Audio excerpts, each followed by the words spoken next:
छोड़ी के भतार हम देवरे पर रहे, छोड़ी के भतार हम देवरे पर रहे, छोड़ी के भतार हम देवरे पर रहे। नहीं बोलता नि साँझ हम कहे ए आलिया छोड़ के भतार हम देवरे पर रहे।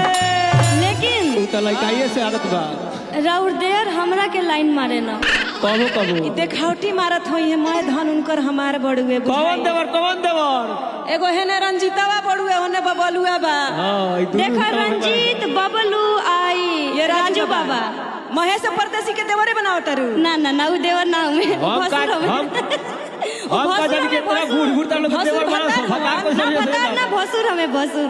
अब कैसे कहे के बा कैसे छोड़ी के भतार हम देवरे पर रहे, छोड़ी के भतार हम देवरे पर रहे, छोड़ी के भतार हम देवरे पर रहे, भतार हम देवरे पर रहे। वाह वाह मास्टर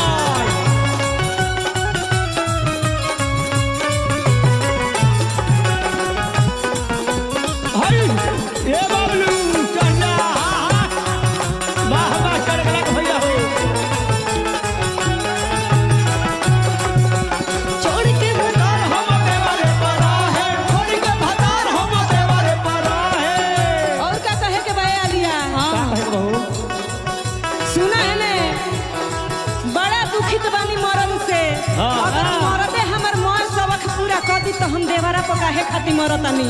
सही बात ई जवानी के अंगड़ाई हाँ। ई चैत के महीना में हाँ। बुझत नइखे हमर देह के गरमी। हाय हाय हाय तो हम बहुत का गर्मी बा। तहरा के बताई यही से देवर पर हम डोल गई उतार बा। दी तू ना उतार पाबू, तू एक्सटर्नल उतारबू उ इंटरनल उतारी।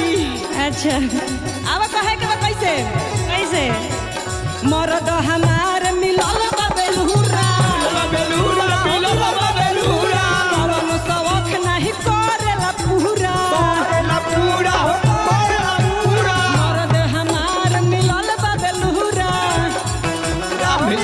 बेलूरा कौन शौक नहीं करेला पूरा। करेला पूरा हो करेला पूरा और का कहे के बा पूरा ना करेला। सच कही अब नहीं भावना में बहे, सच कही अब नहीं भावना में बहे। ए आलिया ए आलिया तहरा के कैसे बताई ई जवानिया के आग बुझत नइखे। ए आलिया तार ई निमन जवानी बकरिया के मैं अंग अंग टूटत तार ओम कुदा ताने ओम ऊ मुआ ना सेकूर के उठाता। हई देख लो हमर देवरा पहले ही तैयार रहत रुए।